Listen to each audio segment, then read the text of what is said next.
awards are often given away for bullshit reasons too. Superficial. That's the word I was looking for. Remember when I asked you what the word was? Yeah. The word was superficial. I never got there. Okay. So awards are superficial, but ratings, those are important. I feel like it's a more accurate representation of the service you provide. Yeah. Whereas, like, not every person that you please with your product or service is going to give you an award for it, and then you no, look, I got all these awards from all my happy customers. Yeah, got all these stars. I have no place to put them all anymore. Okay. This next question is going to get into the older part of... So Gary comes from the wine industry. And this next question is, if you had a 7-acre vineyard... And we're going to do something fun with this. We're just going to... I love fun things. Completely avoid his answer. I'm not even going to go over it. All right. We are going to answer this question as if somebody were asking us. Is it about a wine vineyard? Because I'm limited in my knowledge. If you had a 7-acre vineyard, how would you sell lots of wine? How would you do things differently compared to all the other vineyards out there? Ooh, I got a great answer. I would start a small fire that can't be traced back to me and make sure I have a nice size insurance policy out on the place, because I don't know anything about wine. So that's how I oh my God. would get out. That's just... Let's get a little bit more... All right, fine. I would put something really addictive in the bottles that I sell. That way, regardless of their flavor, people keep coming back and they don't know why. And soon they're begging for it. Do you can just slam those prices through the roof. Do you like wine? No, I don't like wine. Oh, not even at all? I like some like very sweet reds occasionally. There you go. So you're going to be a sweet red seller. If I'm trying to do things that other people aren't, I guess, I don't know, is it really important to sell a product that you personally like, or what the majority of the population likes? Well, that's a good question. And I feel like when you're just starting out, it's best to just go with something you're passionate about. And since you hate all other wines, how would you be good at selling any of them in the beginning? What if my passion is I love peanut butter and anchovy pizzas, so I'm going to start a pizza place that makes only peanut butter and anchovy pizzas, and I'm not going to get the hint when everyone tells me, stop what you're doing, this is garbage, nobody wants this. How good are your pizzas, man? Well, does it matter? It's anchovies and peanut butter. If they're really good. In this case, they're not. I'm the only one that likes them. Oh, okay. Well, that's kind of an unfair story. But let's say if you had the idea to make anchovy and peanut butter pizzas, and they were actually really good, I believe that if you got a food cart and you walked around any major city, at least one person would try it, and if they liked it, then that's the start. But that's not fair, because you're saying they're really good. I'm saying, what if I'm passionate about a crappy product that nobody else wants, but I really believe in? That's true. It's tough. Especially if you're an inventor, because it's really easy to get attached and married to a shitty product that you've made that you've spent, weeks and months and years and hundreds and thousands of dollars, not hundreds of thousands, you're an inventor. Yeah. I assume at this point you're still starting out, but, How do you think... So let's scratch the vineyard and just say a liquor store. All right, that's easier. Okay. I like liquor. So how would you launch your liquor store? Oh, we could stick to the wine one. I'm just playing around, but basically the question is, how do I stand out amongst my competition, right? Yeah.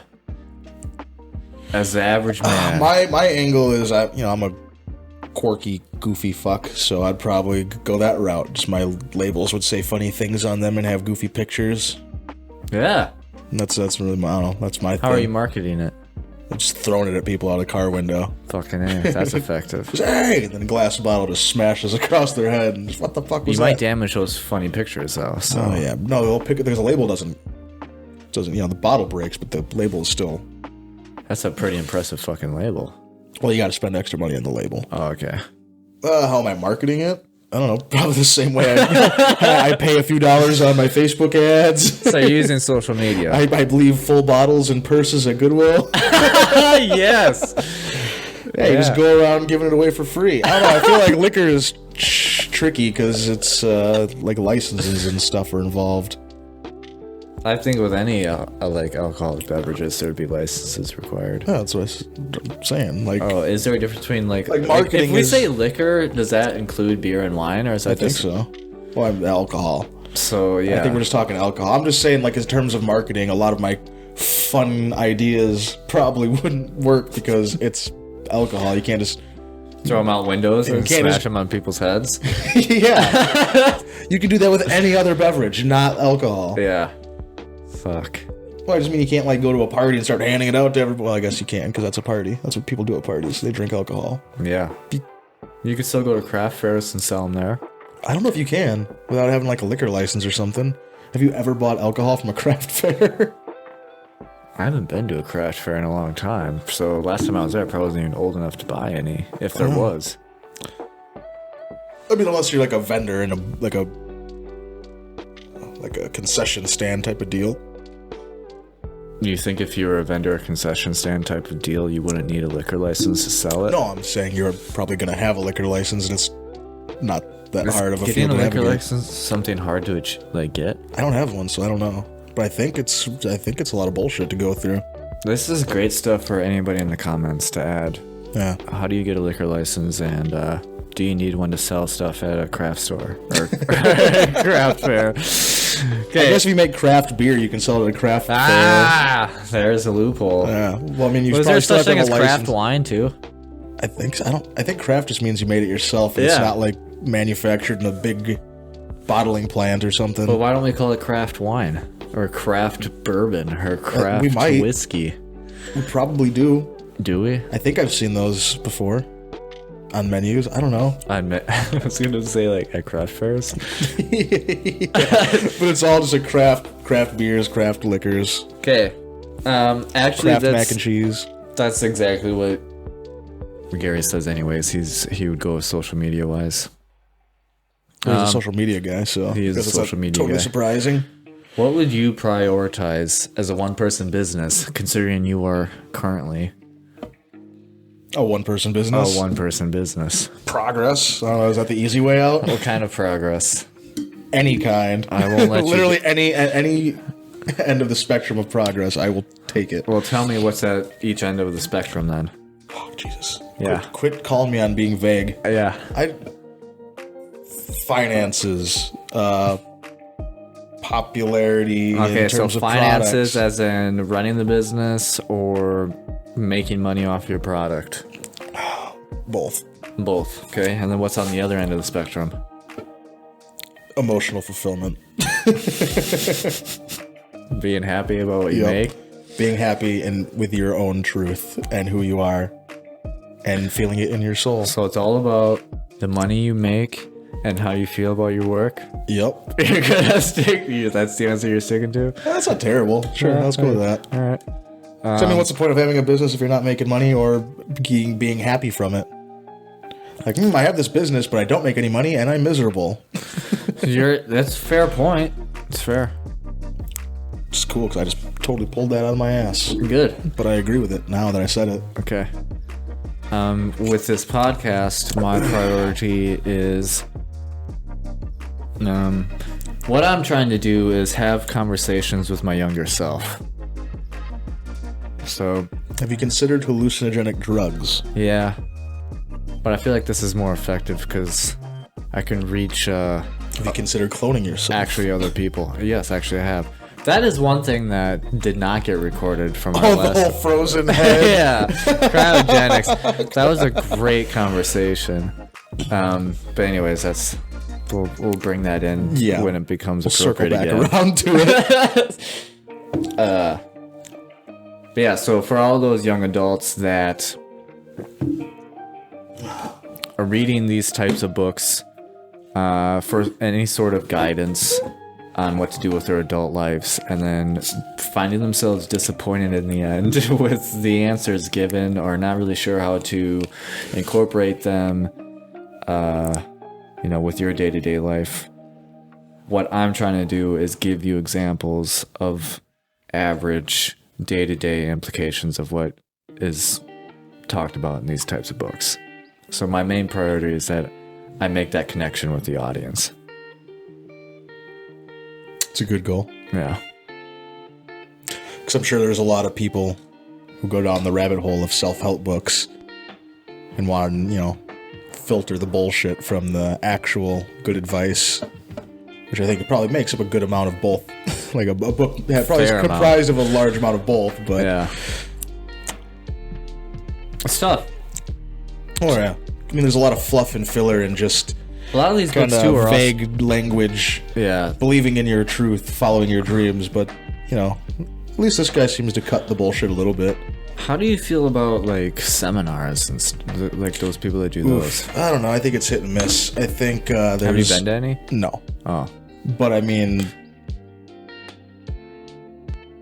just like anything else, there's got to be a small percentage of people who actually know what the fuck they're doing and actually have something to say and good advice. And a lot of people just saying, I've got like 3 main talking points. I bet I can fill the rest of it with just vague language and fluff. Well, so I've found that a lot of these books, I'm not saying this one specifically, but it may later, these guys will use their books as like a funnel to go to their seminars, right? And then and then you get their book and then you go to their seminar, and then in their seminar they tell you to buy their coaching program. Yeah, right. And then you buy their coaching program. So they're moving the goalpost for you. Oh, I see. They're just luring you in and moving that goalpost. There are people though that claim that that is not a trap and that those are worthy investments, but we're talking, you know, thousands and thousands of dollars to pay for these coaching programs. Right. That's where the big money's sure at. Some of them are helpful and have things to offer, but like I said, just like with anything else, there's probably 25% legitimacy and 75% bullshit to wade through. Yeah. And I don't know, I guess talk to other people who have actually attended them who seem like they're not just biased towards their own investments. Yeah. If anybody's gone to especially like real estate seminar or coaching program, or Tony Robbins, I would love to go to a Tony Robbins seminar. Leave comments. So I just wanted to my mic. I want to say though that Gary completely agrees with you, Adam, and that cash is a main priority that should be of any business. And he says, you can make the greatest cup of coffee, which reminds me, I would like to start a coffee shop, but that's later. We should talk about that later, because I hate coffee, but I had an idea involving a coffee shop. Oh, you did? It's kind of an art gallery / coffee shop type of deal. We're talking later. The greatest sneaker. We'll steal our ideas. the greatest TV show or the greatest work of art ever. But if you can't sell your product, you are out of business. So your first priority is sales because it generates cash, and cash is what allows you to do everything else. Without it, you're a fish out of water, gasping for breath. What if you're a nonprofit? That's, well, you know, nonprofits still make money. They can't. It's nonprofit. They get grants. So cash is still king. Fair enough. So, touché, well played. The last question is, if cash is oxygen, is your priority as a one-person business, what's second, product, team, or service? So other than cash, what's really important for your one-man business? The emotional fulfillment. That's right. I forgot the about happiness that. part. You forgot about my happiness? I did. Happens a lot. People always forget about my happiness.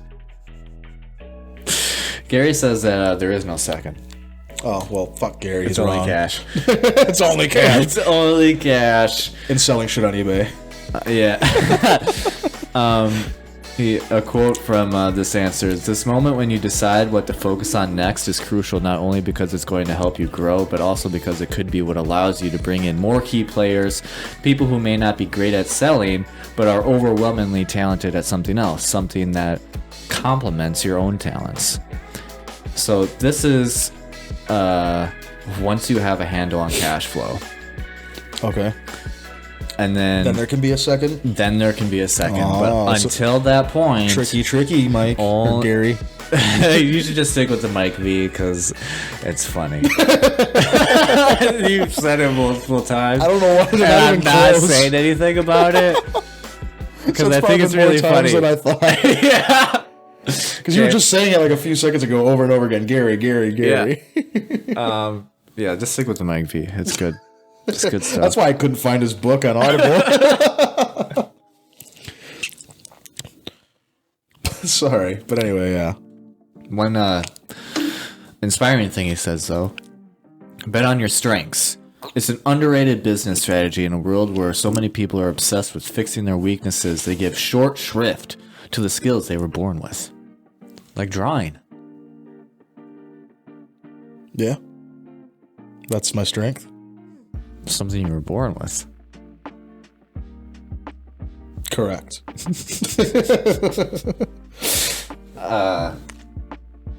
Yeah. Do you... I do feel like a lot of people will focus on, I need to get better at this before I can do that. Well, since you brought Is there an example drawing where you into felt that not way? an example, but in my case, for example, the part, my strength isn't going anywhere. I don't really need to work on it, and obviously I still need to work on it. You're always practicing and learning things, but you know what I mean? Like it's drawing, right? Yeah. Okay. But it's not like focusing on my weaknesses and like, I forgot to draw. I don't know how to draw anymore. Well, like you said before, where you'll make a drawing, or if we lined up all of these in chronological order, you would see small improvements in each one. Yeah. So like that's why I was wrong when I said I don't need to work on my drawing, because you know, if you have a craft that you're interested or passionate about, you should always be trying to progress in that field, I suppose. But I just mean, I have my strength down packed. I know what it is, so I need to work on my weaknesses, which, you know, like I said with my taxes, is sometimes just making a first step, which I've been trying to. That's what you've been doing with your taxes? Yeah. That's fair enough. I'm sure that was audibly pleasing to anybody with headphones in. I don't think you did it close enough to the mic. Oh, next one. Next Okay. one. I'll cup it. But you know what I mean? Like, especially I feel like a lot of relationships around something creative, so where there's somebody who provides the creative aspect, there has to be somebody to provide the business side, because rarely is one person good at both. Yeah, I agree. And while I'm not saying I'm the outlier, I'm good at everything, I would like to get better at that side of things, the business side of things, which is my weakness. Yeah. And I obviously there's no point in working on my weaknesses if I'm not pushing my strength, because then I'm just working on the business side with no product to sell. It's true. Nothing stupider than having a brand with no product. Another thing too is, I wouldn't say doing this podcast itself is really helping you business wise, but it could be advertising wise. Oh yeah. Oh hey, you asked earlier about the advertising. I'm doing a podcast with my friend Andy. You should check it out sometime. Yeah. It's pretty good. Do you remember what it's called? No. It had my last name in it at one point. You're really upset about that? But then for whatever reason, it was just You're gonna really hate the logo. taken right Then. up. You're gonna hate it.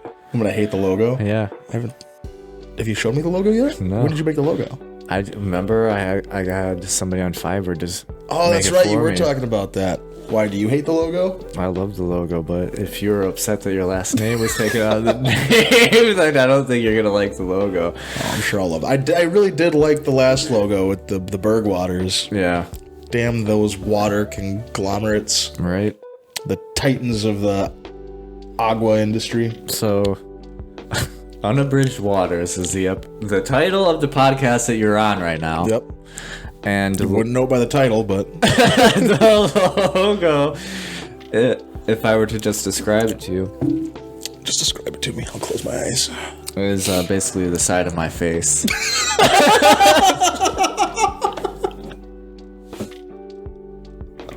Oh, So you really hate it, I know. I really like it. Oops, sorry, my shirt's like all brushing against the Funny mic. story about that though is the whole reason I hired somebody else to make the logo for me is because I thought that making a logo was my weakness, Okay. right? And so I was gonna outsource it to somebody else. And so I make the order with this freelance artist, really nice girl, and I'll have links to her account. She does good work. But Alright. what's interesting though, how's that mic? Remember, these aren't, they're not top facing mics, they're side facing mics. I got it. Where was I? Talk about a nice girl. Yeah, she's a nice girl. She's a nice girl. She does good work. Drew your face. No, that's the part I'm going to get to later. I described to her what the podcast was about, and I Alright. suggested doing something, with water and books or whatever. And she sent me like 3 concept designs where I was supposed to choose one for her to then progress further with. Right. And one of them was basically like just an initial. This is a UW, which made me think of like, oh, we could spin this as like the UW of Dutch County. But we can talk about that later. I didn't want to. Good luck getting that domain name. I didn't want. Oh, and like the U had like a book inside of the U, and the W had like a water droplet in the middle of the W. I like it. Okay. And then underneath it, it said Unabridged Waters, Average Thoughts. So that was one of them. And then another one was like a book that had like water coming out of it. And it just said Unabridged Waters. And then there was another one that I don't remember, but I didn't like that one anyways. So it's not worth remembering. Yeah. So then I told her I asked her, can we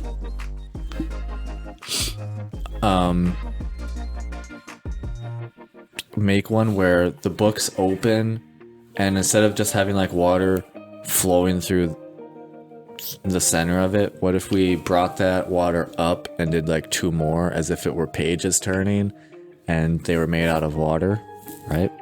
So she got back to me on that one and did not do what I asked. She did something completely different, which was okay. But then I was inspired, right? All right. I was inspired. I was like, all right, I'm gonna take. I don't like where this direction's going. I have an idea. I want to do my face. So I decided. Just let's keep in mind that I do dabble with animation software and not digital art in this sense, but basic logo design I could do myself. So I decided that I'm gonna take a picture of my side shot, and then I made like what I wanted, right? And I was like, instead of doing the UW, keep Unabridged Waters the way it is. Instead of doing, let's get rid of the UW and let's use my face instead. And then I sent her my version of it, and I said, this is an example of what I want. Try to, incorporate this into the logo. So then she goes, okay. So then she sends me a logo back using exactly what I made. Exactly what you made? Yeah. With the words that she made underneath it. So she wrote Unabridged Waters under your face? Yeah. So really, I paid somebody to help inspire me so that I could design my own logo and. Well, hey, that's good. Yeah. Sometimes if it'd be nice just to have a service you can go to and be like, hey, I need some inspiration. Yeah. Pay me. So maybe there is an argument for summer seminars after all. Yeah, I'm not upset. And the examples that I saw, she does good work. But yeah, that's how it turned out, where I was just like, I kind of like where you're going, but I'm still going to make it myself, and I'm just going to give you the credit for it and pay you for it. Except for live on the podcast. You're going to tell the whole story and sell her out. I'm not, She didn't do it, folks. She what did you see is my work. She changed the color of it, Well, I guess for this video, I'll show what I made and what she did with it, because it's not exactly. Because I haven't seen it yet, so yeah, it's not exactly the same, but it's pretty damn close. Just saying, it could have been both of our faces. That I knew that's why you're gonna be upset. But here's the thing: like one head with two faces, one on the each. So, we could share a head next time. All right, fine. Like I said, next podcast. It's the beginning, so things can change. Logos change. Okay, with that, I think let's try to bring this to a natural close. Done.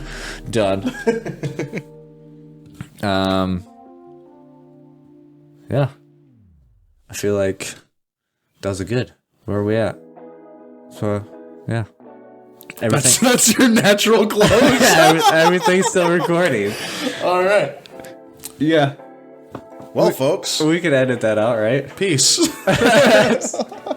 Let's okay, so thanks for watching the second episode of Unabridged Waters.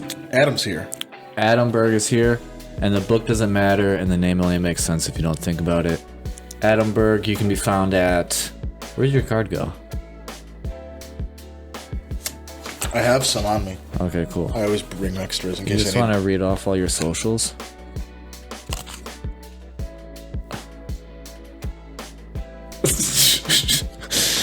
Adam Berg can be found at offbeatartworks.etsy.com, Instagram.com/offbeatartworks, and you can email him at aberg9015@yahoo.com. And make sure when you do email him, you thank that lady who's told him to use 9015. Yeah. She was a social media guru back before there were social media gurus. Ashley England, looking at you. Wow, you called her out. Okay. Fair enough. Well, she's a social media guru. She deserves the credit. I hope that she... if you need someone to design your MySpace name, she will help you out. I hope that... She delivers fantastic results. You will not be disappointed. I hope that she finds this show and she likes and subscribes and comments. Please comment below any way you can. I can't tell you specifically right now where you can find Unabridged Waters socials, because I haven't specifically created all of them yet, but definitely on YouTube. And yeah, YouTube. until next time.